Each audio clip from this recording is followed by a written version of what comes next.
Today on the show, we're embarking on another episode of Outrageous Escapades. And this time, we remembered to set up our recording devices. Yeah, we did. Gross.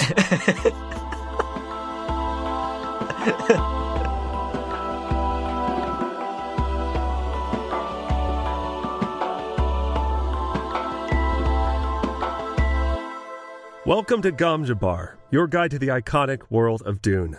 We'll be exploring the themes, philosophies, and characters found in the sandy depths of this vast universe. From Frank Herbert's groundbreaking novels to the adaptations on film and TV, and today, comic books. Zap, wham, bang. Sorry, my name's Leo. Pow, my name's Abu. Bang. And today, pal, we're talking about... Oh, Lord. That's a terrible joke. Today, we're talking about House Atreides, issues 3 and 4. Yes. This is something. This is something. Yeah, we're going to get into it. But just a refresher for those of you who don't remember, Leo and I are currently reading the ongoing Dune prequel comic book series written by Frank Herbert and Kevin J. Anderson, based on a book written by Frank Herbert, Kevin J. Anderson. Right. And we previously covered issues 1 and 2, and today we're going to get into issues 3 and 4.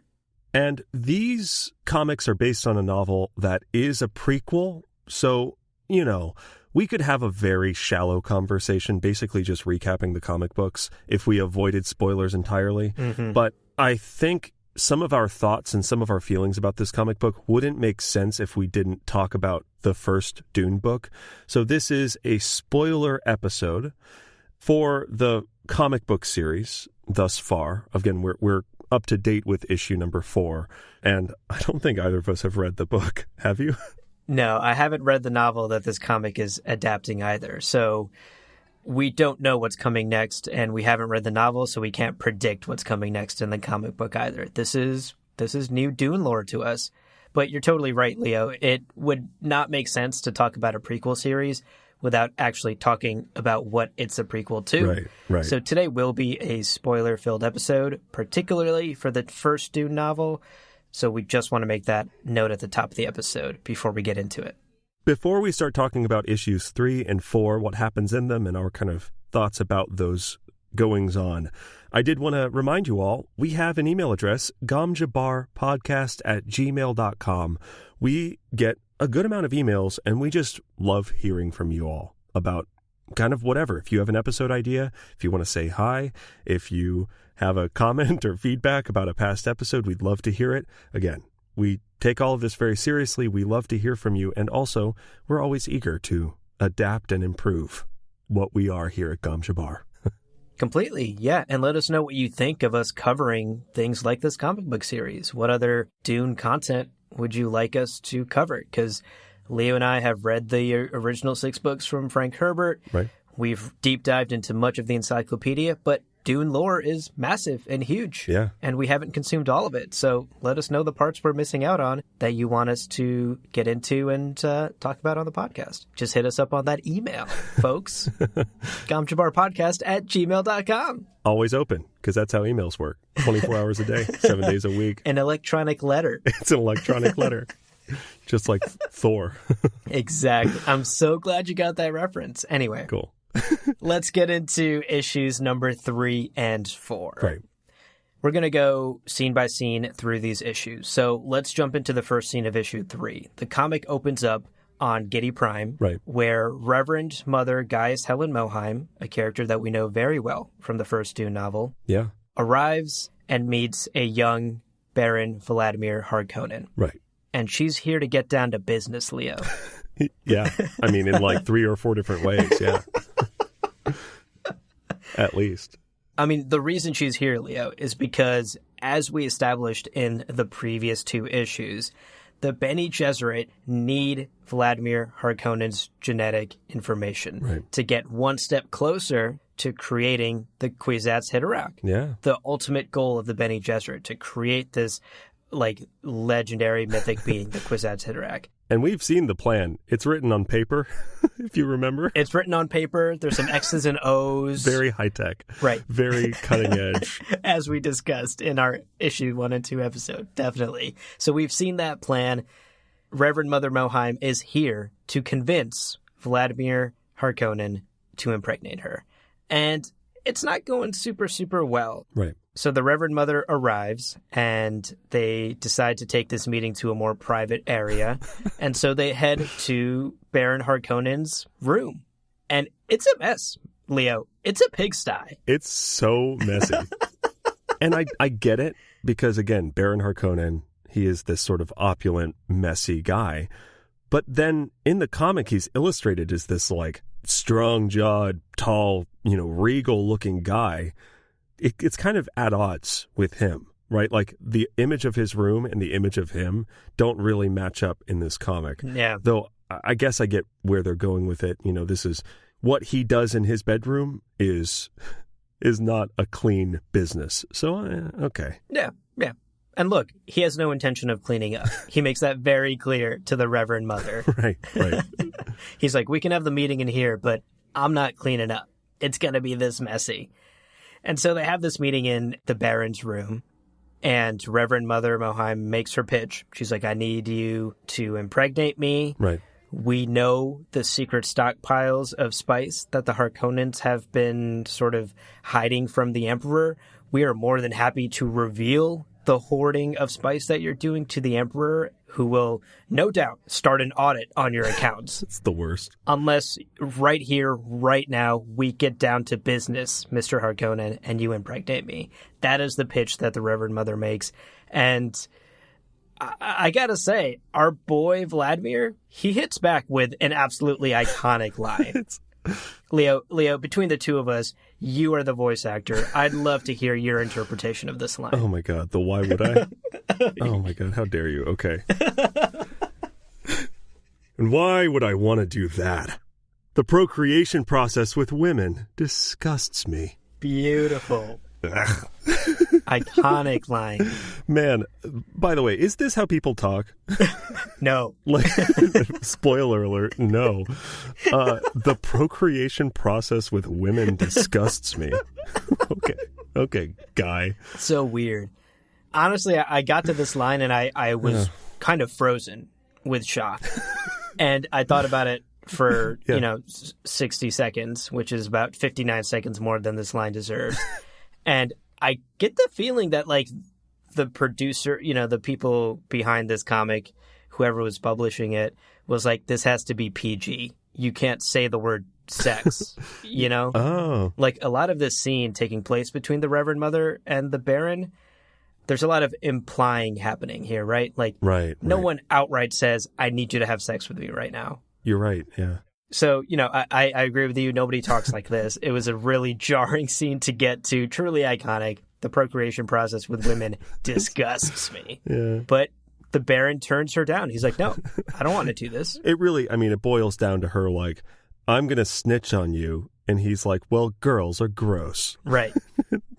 And scene. And honestly, that was an incredible 2-sentence summary of the opening scene of this issue. Don't worry, we're going to come back. This scene continues. Let's jump ahead to the next one. Yeah. So this next scene, we are still on Getty Prime. We are elsewhere on Getty Prime. And we join a young Duncan Idaho who is in a transport ship with Beast Raban, and they are headed out for a fun hunt in the woods. Little run in the woods, This whole scene has some really rough just writing. Yeah. Kind of period.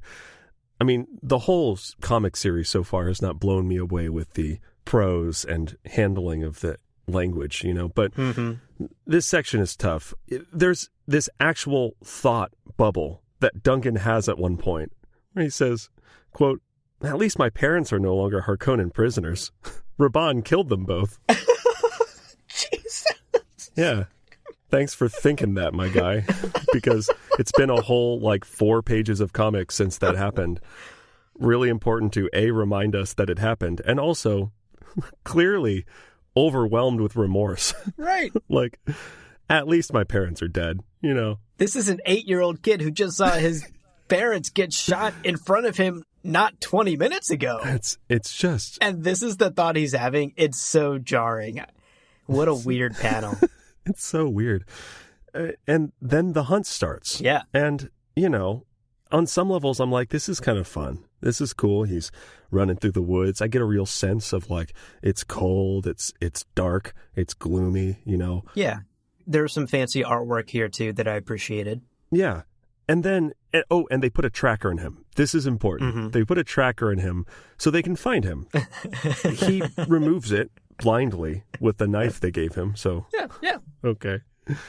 He removes it somehow and then is about to break the tracker and thinks, you know what? I'm actually going to use this against them. He sets a little trap, puts his tracker, you know, in this little cave. And then the least reasonable thing happens, considering all of the possibilities. Bear in mind, Beast Raban says to him, survive as long as you can, give me a good hunt, you know? Oh, yeah. This is the Beast's game. This is his thing. He loves hunting people. Mm-hmm. Again, he's a bad guy. Right. His name is Beast. His name is Beast. This is his thing. And who shows up to capture this prize morsel, this toy that is so special to Beast Raban? One fucking Harkonnen soldier by himself with no company. Like, the Beast isn't there. So what is he doing? Who is this guy? Who is this? Jerry. Oh. Jerry fucking shows up. Jerry shows up. Just this lone Harkonnen soldier who's like, nah, I'll catch Duncan, Idaho today instead. You know what? I'm going to get myself fired. This is going to be great. You know what? Jerry's always had a big head on his shoulders. That fuck. He's like, if I bring the Beast's prey to Baron Harkonnen, I'll be promoted to nephew. And his close friend is like, that doesn't make sense, even remotely. Jerry, no. Well, rip, Jerry, you got crushed by a rock, you idiot. Yeah, bested by an 8-year-old. I mean, Duncan lays his trap. Jerry shows up solo and gets crushed by a boulder that Duncan slams down on him. And Jerry is laying on the ground. His poor legs are smushed, my guy. He is just in pain and suffering. And Duncan, Idaho comes up. Young Duncan, Idaho. Remember, he's a kid at this point. And takes out his knife, finishes the dude off. Rip Jerry. And takes his med kit, takes some rations, and runs off into the woods, thinking to himself, another iconic thought bubble in this chapter, now I'm a hunter too. Now I'm a hunter too. I mean, one of the, I think, strengths of this series is that there is a lot happening, you know, sometimes too much, too many different things and kind of jumping around too often. Yeah. But still, I mean, it's interesting. There's a lot going on. So certainly, you know, there's something for everyone, maybe. We are over to Leto Atreides, young Leto Atreides, who very recently was put onto the surface of Ix. And he's like, yeah, we're going to go on to a techno planet. It's going to be great. And then it's just a barren dirt world. Yeah. He's like, oh, no. But surprise, from the ground, space elevator. Like yes. Fancy tech elevator, which is cool. It's kind of a neat little reveal. It looked fun, yeah. And from out of the humming ground elevator comes Prince Romber. Our boy, Prince Romber. This is, by the way, keep in mind, we met Earl Dominique Vernius earlier in, I think, issue, what was it, 1? Yes, yep. I mean, he's a full course meal. Like, he is a certified thirst trap for all of us. And I'm not quite sure I buy that this Prince Romber kind of tumbled out of that majestic icon of a man. Right. But, you know, he seems like a nice guy overall. Yeah. Not a lot to say about his character. He seems fine. Yeah, he hasn't played a huge role yet. At the moment, all he really does is welcomes Leto Atreides to Ix. They hop in the elevator together, and they head down to the palace. Right. Where Leto then meets the aforementioned iconic Earl Dominic Vernius of Ix. So cool. He's got an entrance, Leo. He's got an entrance here. The guy walks in, he says hi to Leto, and then he introduces his partner and concubine, Lady Shanto, who we know from the previous 2 issues, because that came up before. Yeah. He introduces her with the flex of the century. he says this to someone he just met. Just met! We learned the backstory, right? Like, Elrude had a concubine. Apparently, he wasn't, like, treating her right. Yeah. So Earl Dominique Vernius comes in and gifts her with his presence, and they run away together. And right. Earl Dominique, in meeting Leto Atreides, says, "This is my Lady Shando. She used to be one of Emperor Elrude's concubines, but now she's mine." Jesus Christ. That is so... This guy overshares when he drinks, and he overshares when he's sober, clearly. Yeah. Right. Oh my gosh. What an absolute flex. Like, hey, Duke Leto Atreides, still a virgin? Cool. I'm Earl Vernius. Yeah. And look, we need to at least acknowledge that we can't blame Lady Shando for leaving wrinkly old fuck Elrude. Yeah, he sucks. For Earl Dominic Vernius. Who wouldn't, you know? Look at the guy. Look at him. His mustache. He's got confidence, folks. Swagger. I might propose at the end of all of this a director's cut of just only the cells where he's present. Of just the Earl Dominic Vernius version of this story. Like a fan cam, a comic book fan cam. Yeah. For Vernius. Would be pretty great. And again, you know, Lady Shando, beautiful. Yeah. Beautiful, beautiful woman. Right. And we meet her daughter, who is clearly she's a babe. Babe. Yeah. Certified. Kaylee Vernius, certified babe. 100%. 10 out of 10. She's beautiful. Beautiful. Regal. Yeah. Poised. Looks great. Right. And let's not pretend Leto also doesn't recognize this. They share a moment. There's a panel where he cannot look away from her. Yeah. You know, off screen, I'm sure they made some eye contact. They shared a moment. Oh, yeah. We all know it happened. 100%. So Leto's doing his rounds. He meets everybody here at Eggs. And then Prince Romber takes Leto to go see a newly completed highliner that was under construction here at one of the facilities on Planet X. And this was one of the new models that we actually have already heard about in one of the previous issues. Yeah.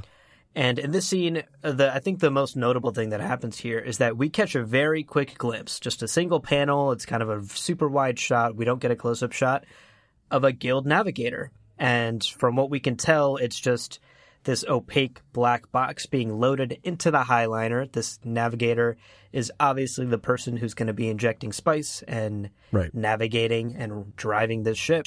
And this navigator gets loaded into the ship. And then Leto's like, hey, where's the launch pad? Like, how are we getting this ship out of here? Aren't we underground? Boom. It just warps out of there. Yeah. And that's pretty dope. Yeah. I like the panel of the, like, all of the scaffolding and the loading docks and everything just completely empty suddenly. I liked that too. Yeah. All right. Next scene is on Chiton. Looks great. Looks great. Yeah, looks great. I agree. The planets have a distinct look and feel in this comic, and I really do love that. We touched on that in our last discussion about issues 1 and 2.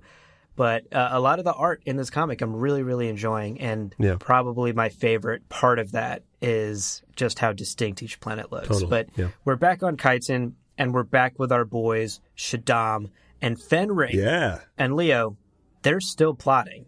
Typical. I mean... what else is there to do? It's sunny. There's some birds in the sky. Looks great. You're the son of the Emperor. Son of the Emperor. What else is there to do? You scheme. You plot. Do some assassinations, Right. Hashtag always be plotting. Yeah. It's, you scheme and plot to pass the time. Yeah. Right. So these two are scheming, and Shaddam lets us know that he is growing increasingly impatient, that his old man isn't dead yet, and that he doesn't have the throne yet. Yeah. And Fenring has to be like, yo, don't you remember what happened in the last issue? I injected him with the poison. It's slow acting. It's going to take some time, but that will take the target off your back. If he just died out of the blue, that'd be real suspicious. This way, it'll look like a natural death. But young Shaddam, eager to take that throne, and he's growing increasingly impatient. But they take this scene to have a very heavy expositional conversation about the spice melange and its importance to the universe and how it's only found on one planet, the planet Arrakis, the planet Dune. Have you heard of it? Right. Ever heard of it? And then, of course, they are scheming here. So they're talking about how they could break this monopoly of spice and how they could actually create a monopoly for themselves. And Fenring puts forth this idea that they could potentially create an artificial substitute for the spice, and the process for creating this substitute could be controlled solely by House Carino. Yeah. And that would break this monopoly of Arrakis and the planet Dune and whoever controls that at the moment of having a monopoly on spice production. And that is seemingly what they are now going to set out to do.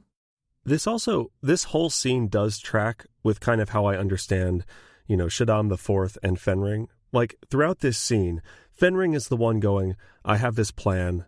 I think this is going to work, kind of setting up the chess pieces for the game.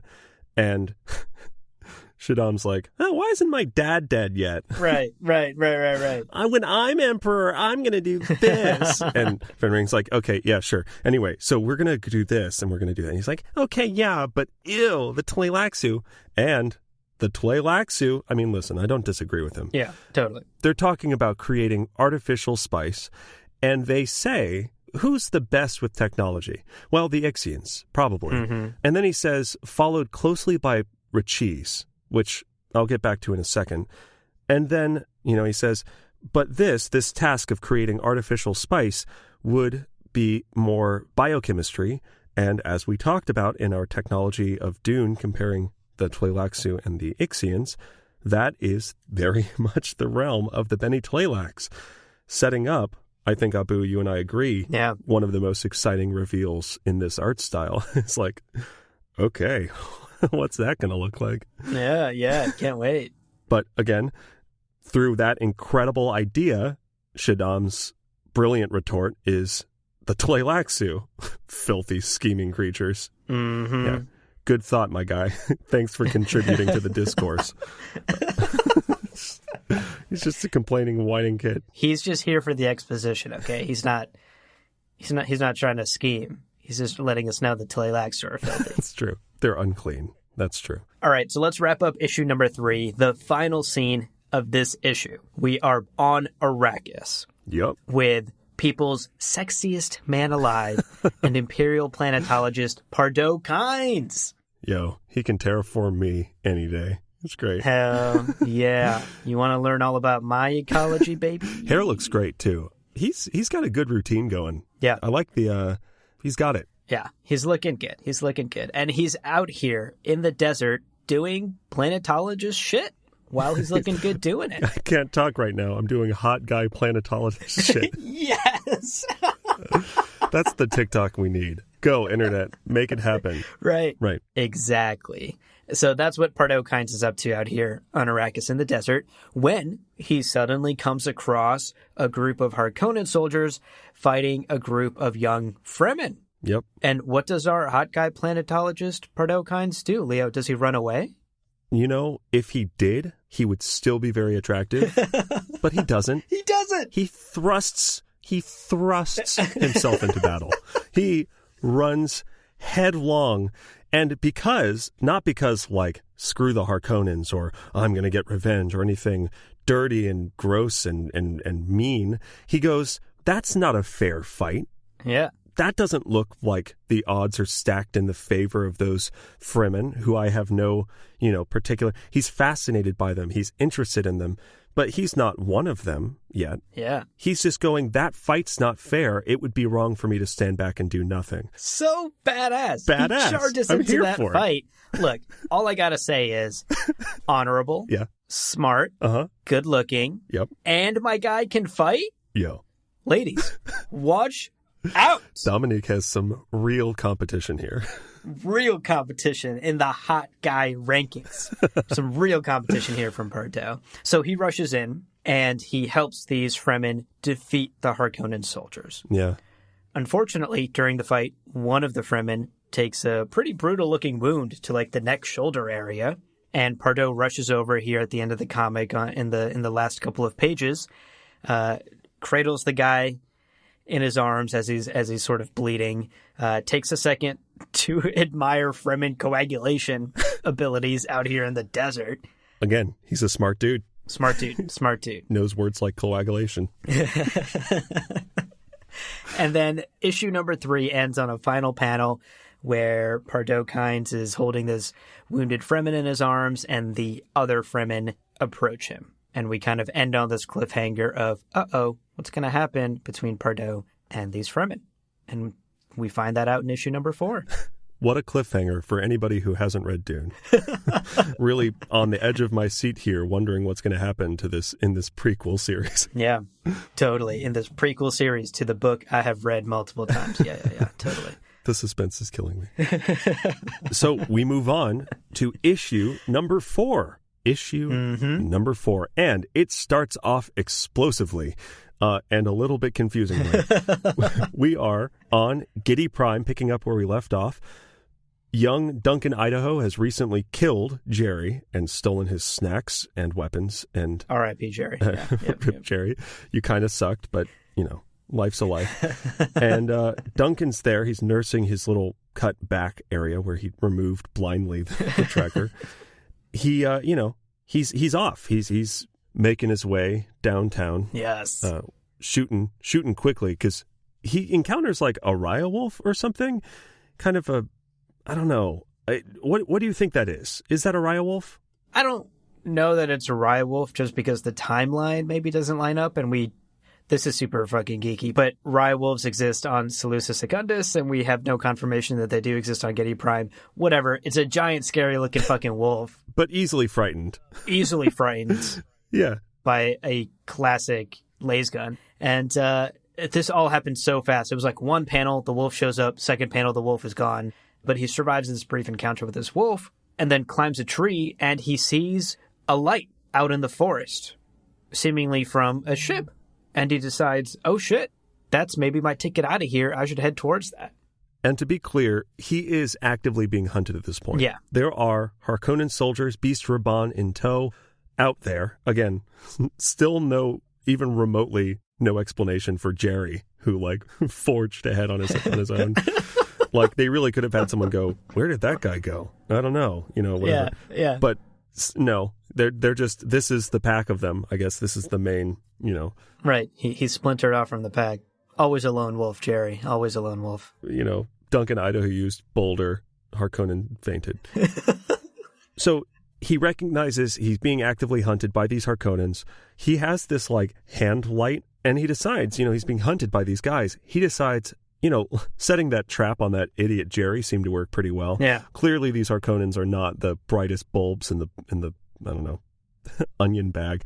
So I'm going to set a new trap, right? You keep bulbs in your onion bags?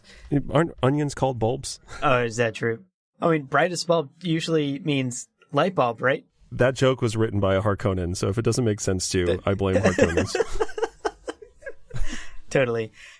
So he sets another trap for these absolutely moronic Harkonnens. Fire them. Hire better ones. Yeah, they're so dumb. They fall for this trap again. He has a laser gun. He manages to actually hit one or two of them. Beast Raban has to dive out of the way, and Duncan makes a beeline for the light in the forest that's coming from this ship that he spotted. I do like that his trap effectively boils down to, I'm going to shoot them when they're not looking at me. Right. Brilliant tactic here. Also, lucky that an 8-year-old with no formal laser gun training can outgun some Harkonnen soldiers. But, he's Duncan Idaho. Yeah, for the man he becomes, maybe this is 100% par for the course. Yeah. And really the shocking, upsetting, totally infactual thing here is that he missed Beast Raban. The true Duncan Idaho would never have missed one shot at that idiot. Yeah. That's true. He makes it exactly like you said, makes a run for the ship, not looking where he's running, kind of a questionable choice. Yeah. Running blindly in a direction. And such, he's caught unawares by a woman. Yeah. Just a person who grabs him and goes, I gotcha. And that's the end of that scene. Yeah. So we'll come back to that, and we'll learn a little bit more about her in a second. So the next scene, we are still on Giddy Prime, and now we are back in Baron Vladimir Harkonnen's well-established messy room. It's very messy. And doesn't tidy up for anyone. It's true. That is canon. I mean, absolutely canon. And, especially not for the current occupant of that room, Reverend Gaius Helen Moheim. Right. And what's taking place, of course, is the single most awkward one-night stand in human history. Right. Yeah. And things are not progressing as quickly as the Reverend Mother hoped, so she ups the ante. Not only do we know where your secret spice hoards are, Vladimir, but you see this Gom Jabbar on my finger? I see it. If you don't impregnate me right now, I'll kill you. Yeah. So now we've upped the ante. We're at DEFCON 5. Right. She is now at death threats if he doesn't agree to impregnate her right now. I am very pro Gom Jabbar. Yeah. Leave it out of the bedroom. Yes. Let's not involve a Gom Jabbar. Limbs are a flying. Fingers, need I say more? Are a traveling. This is a needle that kills you immediately. Probably not. Leave that on the shelf. All right. That's my recommendation. Yeah. Please don't wear your Gom Jabbar during sex, is plainly what we're saying. As a Gom Jabbar specialist, the warranty does not cover any deaths sustained during coitus. So, Yeah, absolutely. Understandably, Vladimir is now concerned. Yeah. He's trying to come up with a plan B. He's trying to get out of this. Right. So he offers up a vial of his sperm. Yeah. He's like, I'll give you my sperm, use it, whatever. I don't care. Just get out of here. To be fair, it makes sense. Yeah. And the Reverend Mother refuses. Yeah. And we get a little bit of Bene Gesserit lore here, which I appreciated, actually. She says the conception must be quote unquote natural per Bene Gesserit rules. And this is actually true. The Bene Gesserit are not huge fans of things like artificial insemination or other technological or quote unquote artificial ways of creating human life. For them, the one and only way to create a human life is to have sex.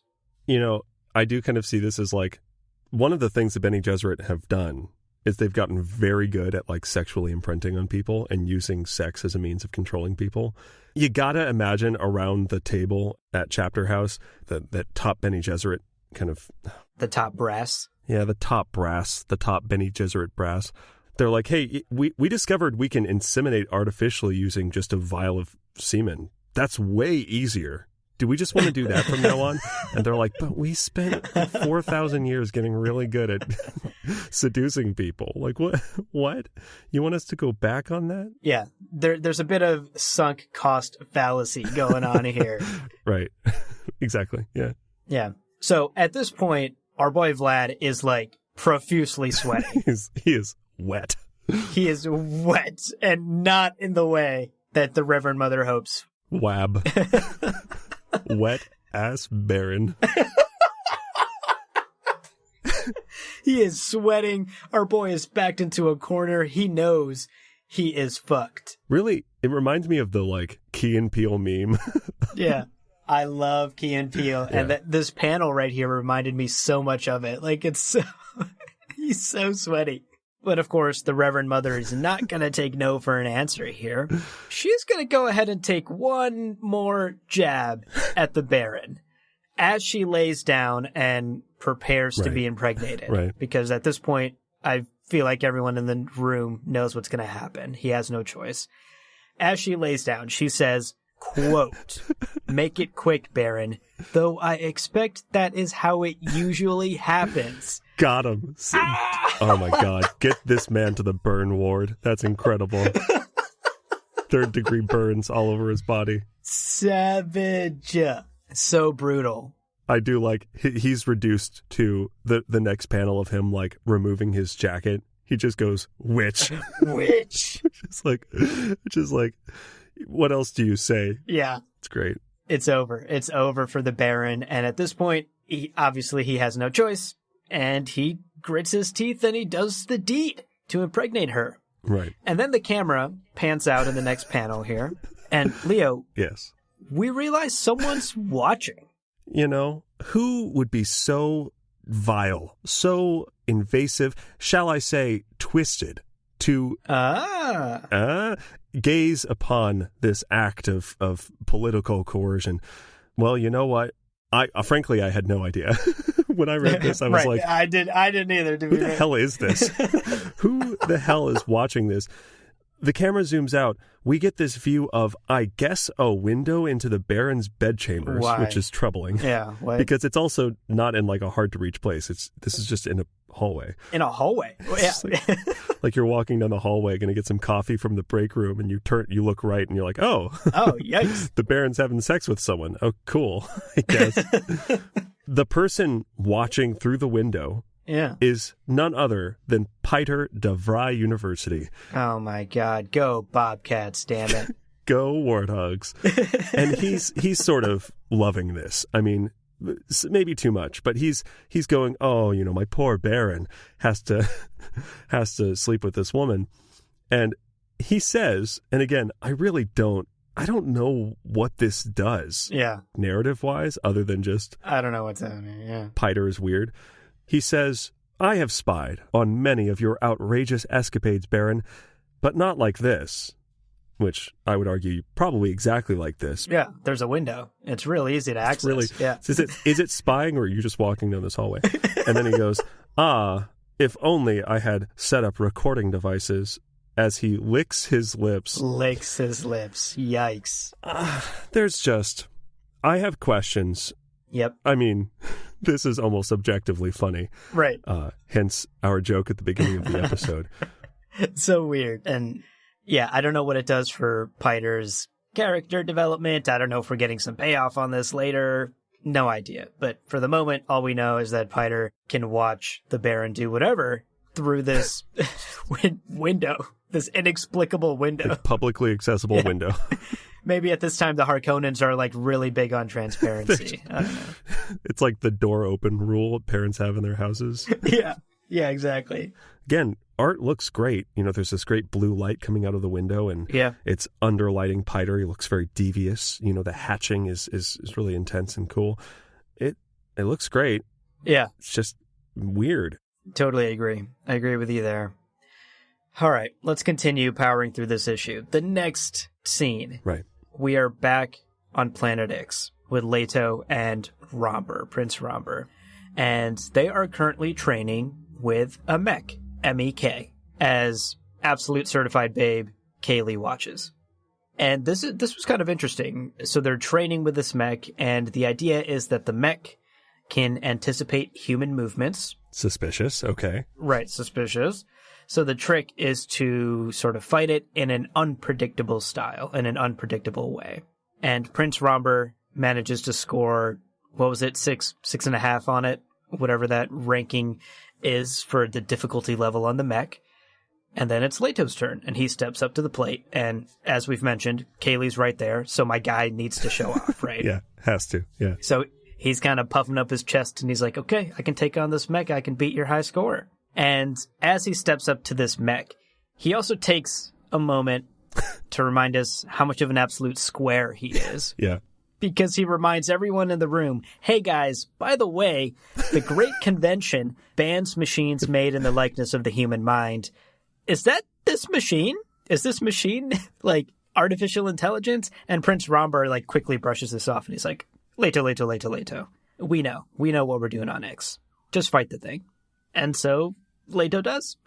I mean, this is like borderline mansplaining on a triumphant scale. Yeah. Hey, Ix, have you heard of this thing called the Butlerian Jihad? Oh my God. Oh my God. It's really, I get it because again, we do have to have the outsider perspective on, hey, Ix, you might be towing kind of a dangerous line because this tracks, but yeah, still, it's just clunky. It could have been handled differently. Looks great. Again, every one of these panels is really actually pretty riveting and fun.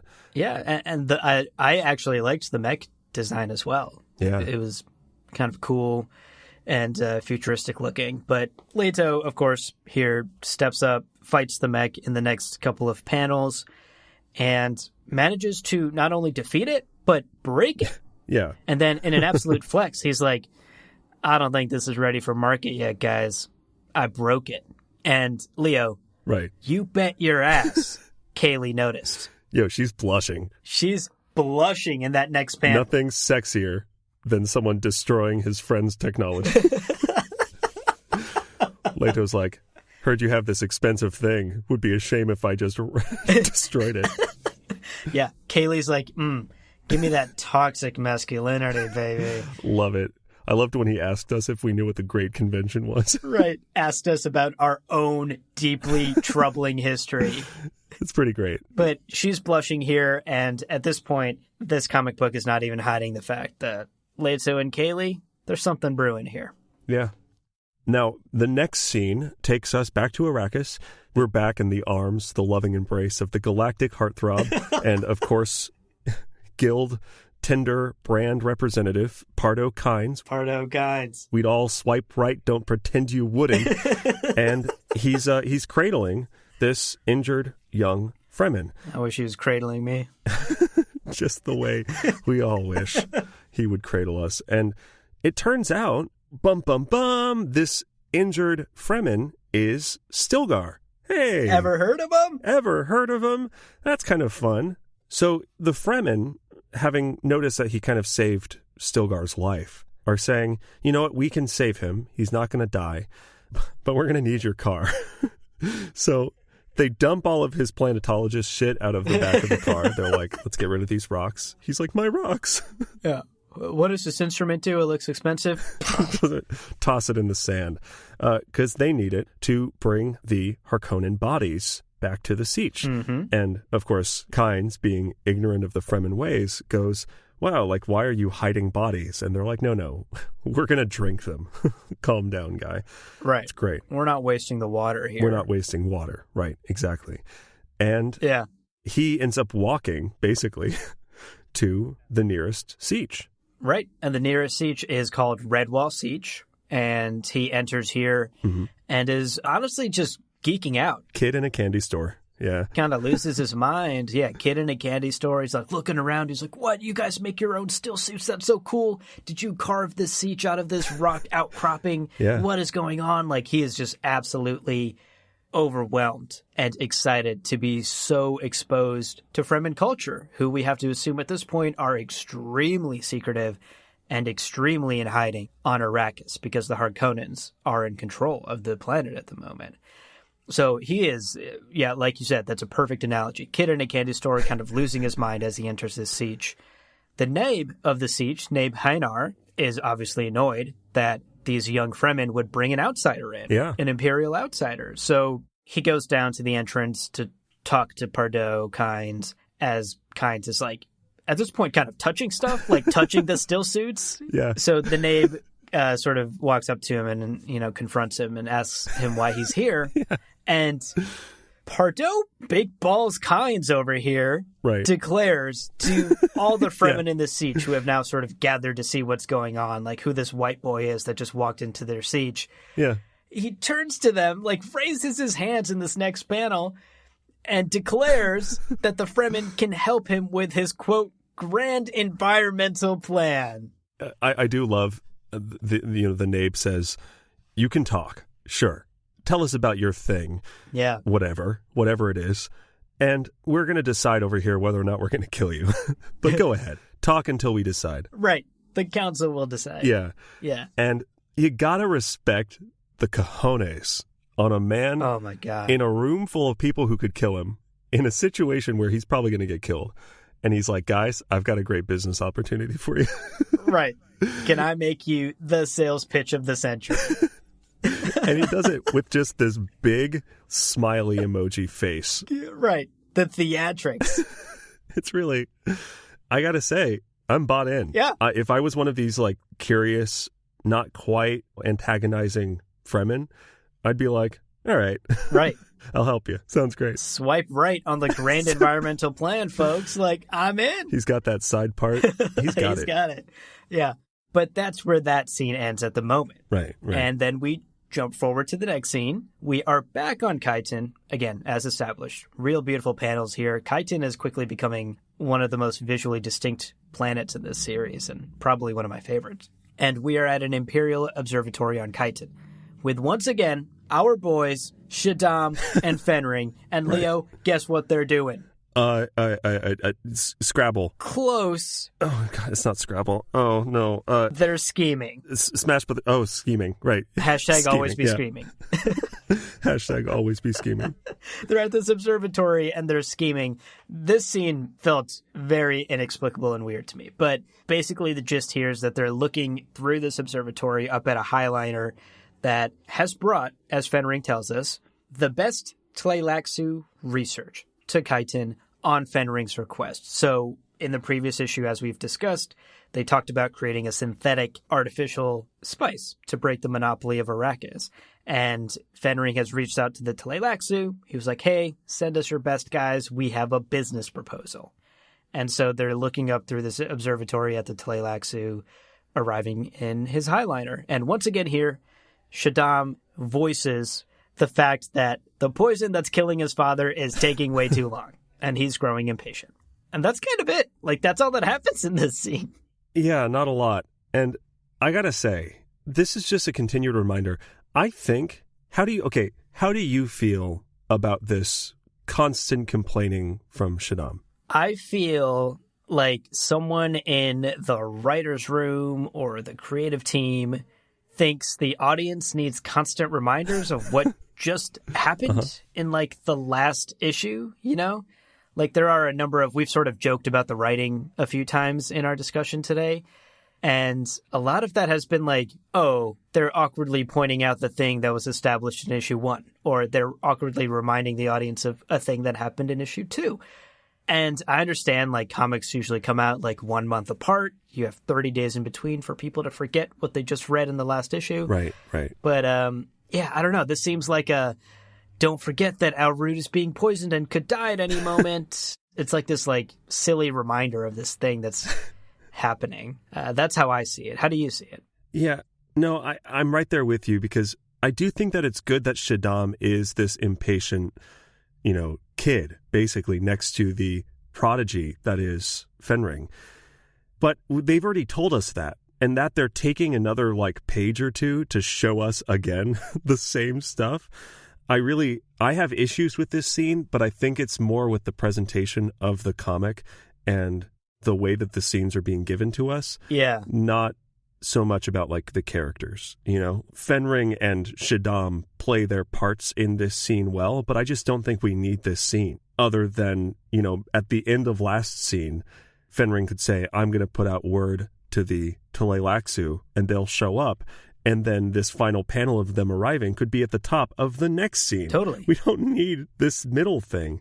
So I'm right there with you. Yeah, some of the pacing here is weird. Totally. There is nothing gained or lost by just cutting this scene altogether. Yeah. This was so short. It was like a page, maybe 2. Yeah, I'm right there with you. So following that long and extensive scene with lots of great development and incredible new information contributed to the story, we are back on Ix and Leto. Yes. Yep, back on the planet. And again, reminder, Ix looks great. Looks amazing. Yeah, real unique. We are in this underground technological metropolis. Nothing wrong, nothing out of place. Everything looks perfect. And I say that because in this scene, Leto is like, you know what? My buddy, he's sleeping for some reason in the same room. Right. They can't afford multiple rooms. Is that how you interpreted that panel? They're just sharing a room? It seems like it. Or like having a slumber party. I don't know. Well, in any case, Leto is like, you know what? My buddy's sleeping. I'm going to go on, like, a romping adventure. I want to see more of the city for myself. So he goes to the lower levels, and already we start seeing some gruff-looking folks who maybe are not the same sort of sparkling aristocracy that we've seen thus far. And surprise, these suboids, I've really just, it rankles me a little bit. I think I'm using that word correctly. Yeah. And I'll look it up later and I'll cut it if I'm not. It bothers me when people throw out terms without needing to. Yeah. I'll talk a little bit about this in a bit, but I don't know that there would even be suboids in Ixian society, but whatever. We've seen this a million times. Yeah. These are like the coal miners providing the wealth for the rich to live on. Right. And surprised they live like shit. They're just not having a great time. Wow. How original. great.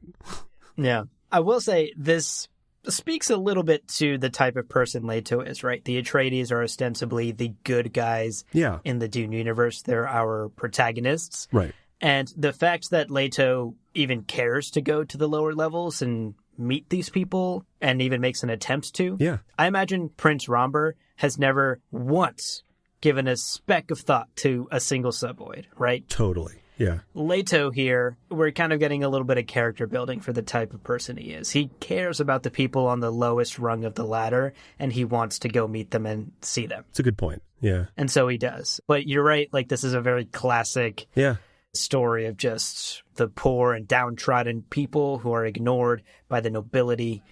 And it gets even more classic and even more cliche here because on Leto's journey to the even more underground areas of the underground of it. Incredible timing. Incredible timing. He turns the corner, right? Yeah. And he walks into a union/revolution meeting that's like happening right now? At like the most explaining point. This isn't the coffee break of the Union Revolution meeting. This is the, what are we here for?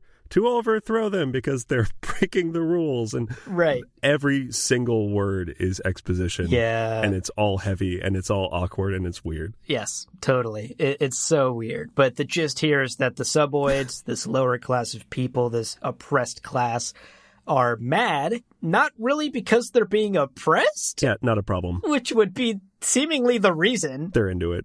It's their king. They're like, it's in our names, suboids, guys. But what they're mad about here is that the Ixians are making thinking machines. Remember earlier, the mechs. Remember Leto bringing that up, coming full circle here.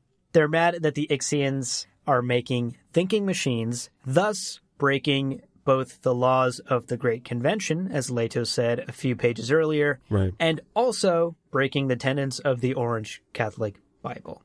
And so they want to overthrow the nobility because they're breaking the law and making thinking machines.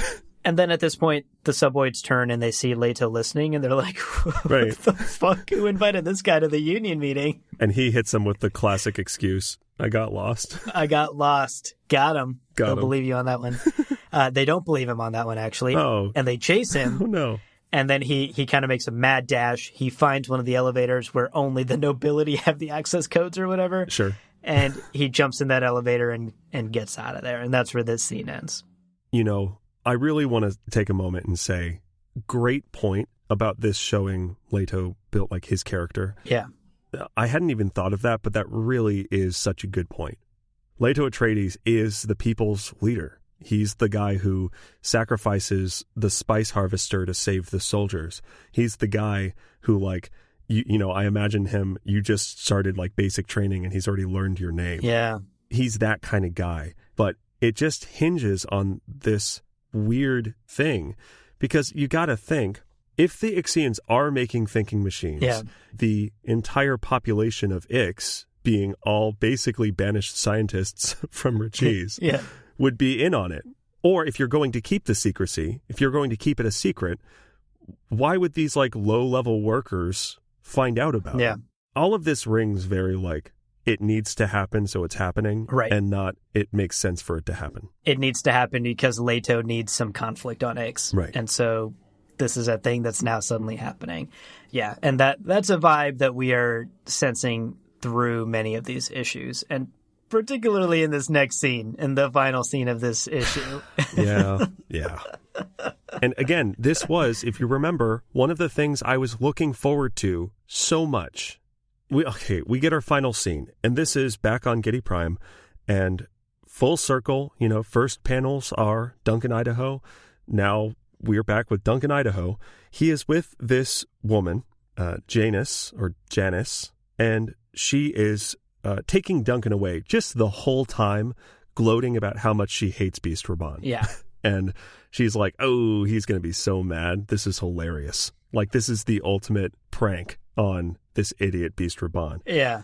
And she did a bunch of dirty work for him, I guess. Like, she's employed by him or was like a mercenary for him.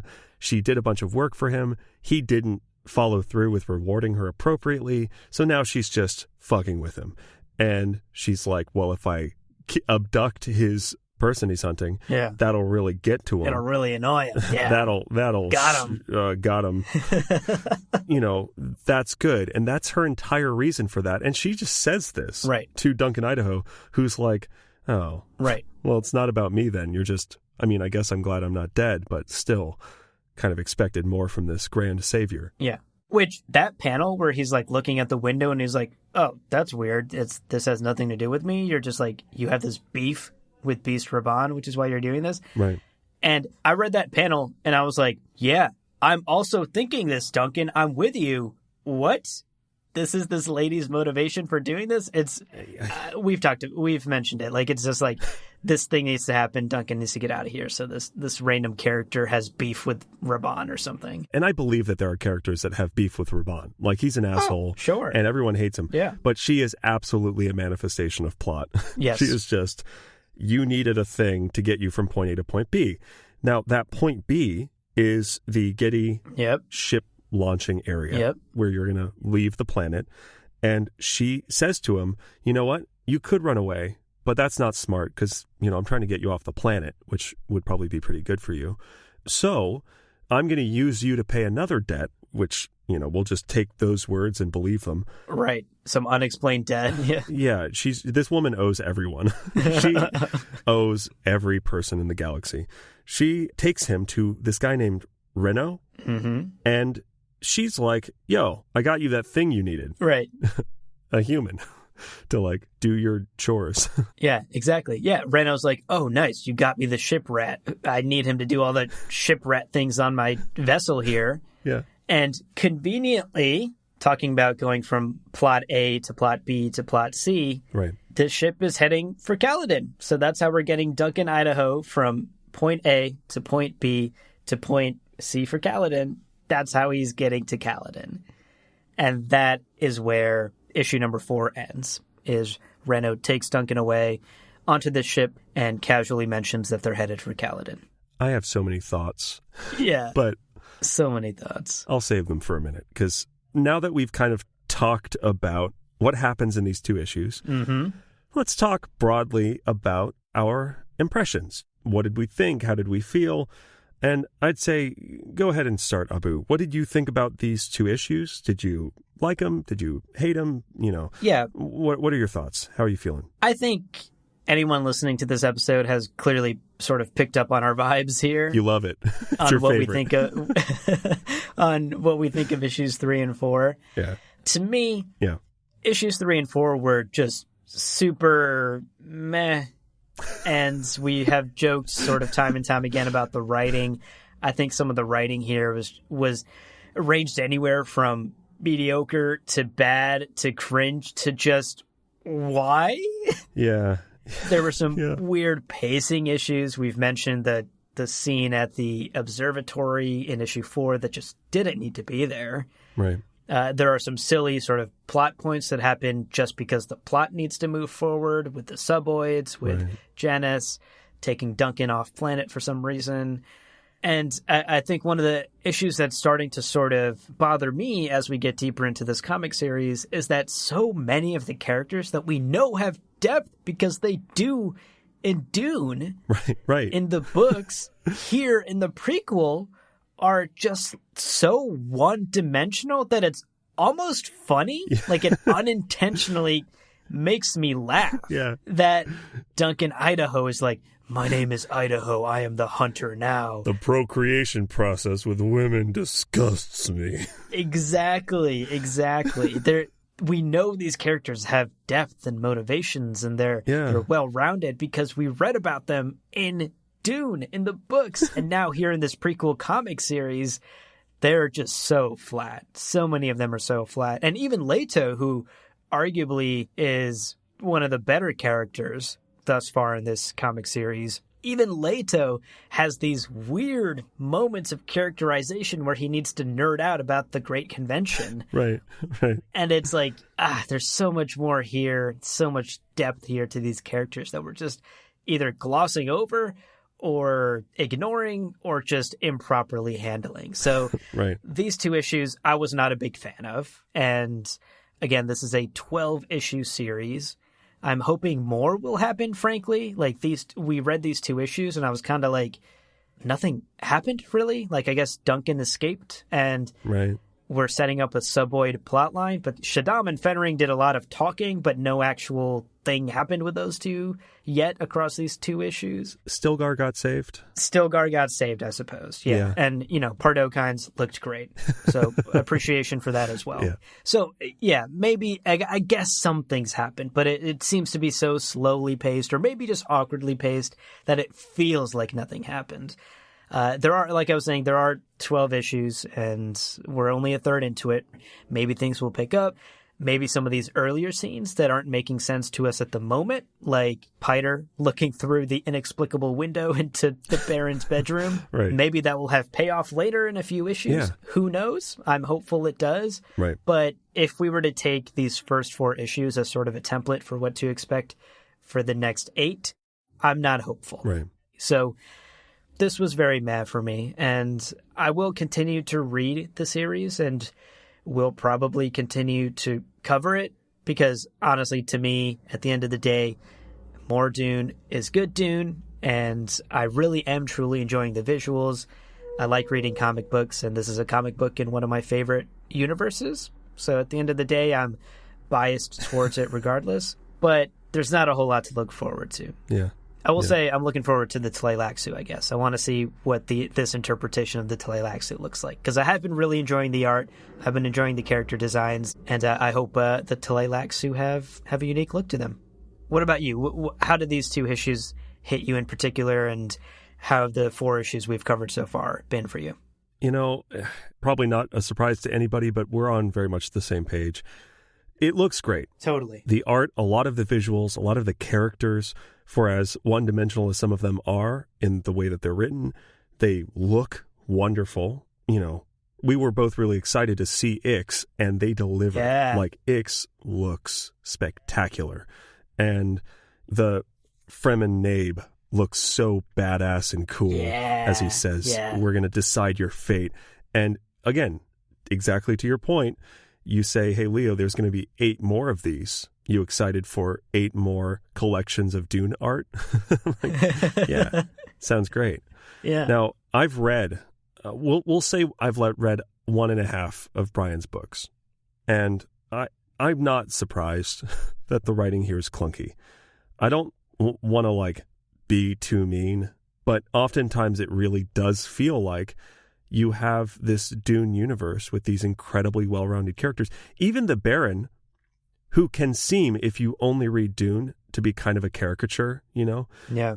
We learn later more about the Baron, in later books. We learn more about him. And we learn that there's so much more to him as a character than initially meets the eye. Right.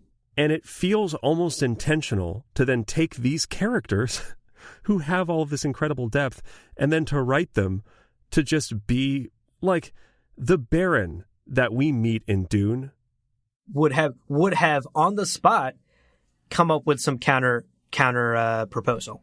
He wouldn't be talked into a corner. He would have gotten something out of it for himself. If anything, he would have had a plan for if the Bene Gesserit found out. Right. I don't buy this ew, girls are gross. Yeah. It's just so weird. So, I don't know. I'm not super surprised that the writing of this comic series is clunky and heavy-handed. Yeah. And if this follows the trajectory of the Brian Herbert book that I read, again, I don't really think there's a reason to be hopeful about the incredible poetic payoffs later on. And to your pacing concern, honestly, I think it's paced well in what's happening, but the one page of Shaddam and Fenring talking is 4 pages worth of text crammed into the comic cells. Yeah. And it takes 3 times longer to get through that one page, which is clunky expositional writing. Right. That isn't fun to read and isn't telling us new things. Have you heard of Arrakis? Yeah. No. Tell me more about it. It's a prequel series. It's a prequel series. We've all heard of Arrakis. We've already seen it 2 pages ago. Now, regarding Duncan, Idaho specifically, yeah, I was very excited for, through the series, we see that Duncan Idaho, one of his core qualities as a human, his deepest psyche is tied to a loyalty to the Atreides. Yeah. And this implies a pretty magnificent introduction to House Atreides. Right.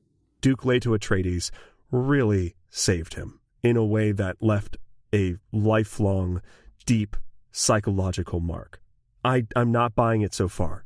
This, like, you're going to be a shiprat on this guy who's happening to go to Caladan, wherever the hell that is.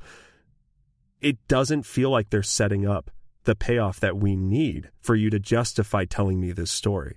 You know, Frank Herbert didn't tell us the specifics of how Duncan Idaho met Duke Leto Atreides. He didn't tell us that.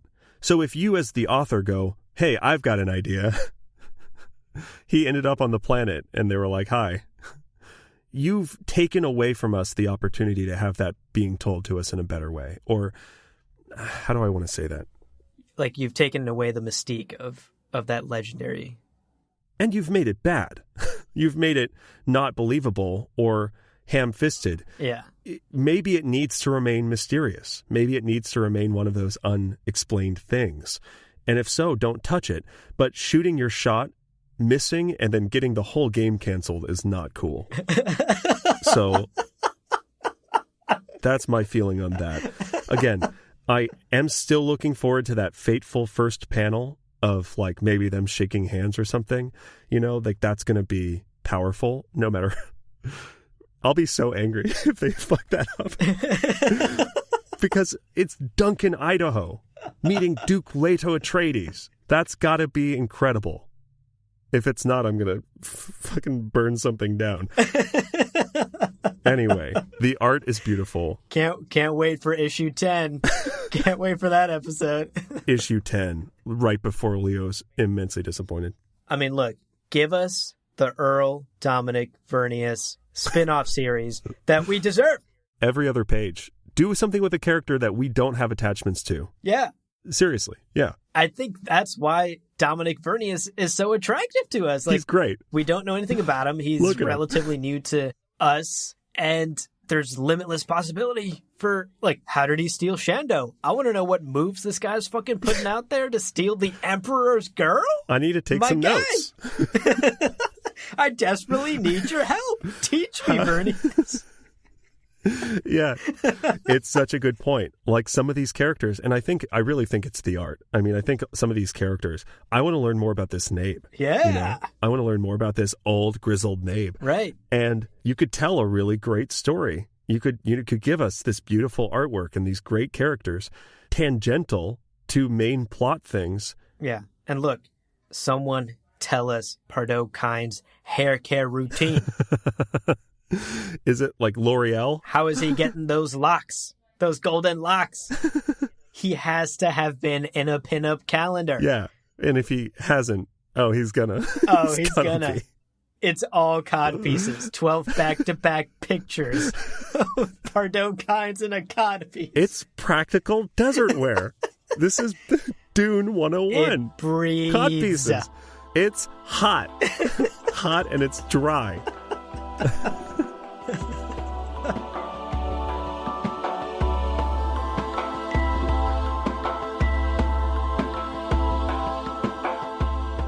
Well, friends, there is no real ending. It's just the place where you stop the recording. But this podcast is always one step beyond logic, so help us spread the word of Muad'Dib and leave us a review on Apple Podcasts. And be sure to check out the other shows on the Lore Party Podcast Network on loreparty.com. You can also follow us on Twitter and Instagram at lore_party. Thank you so much for listening. And remember, he who controls the podcast controls the universe. We'll see you on the Golden Path.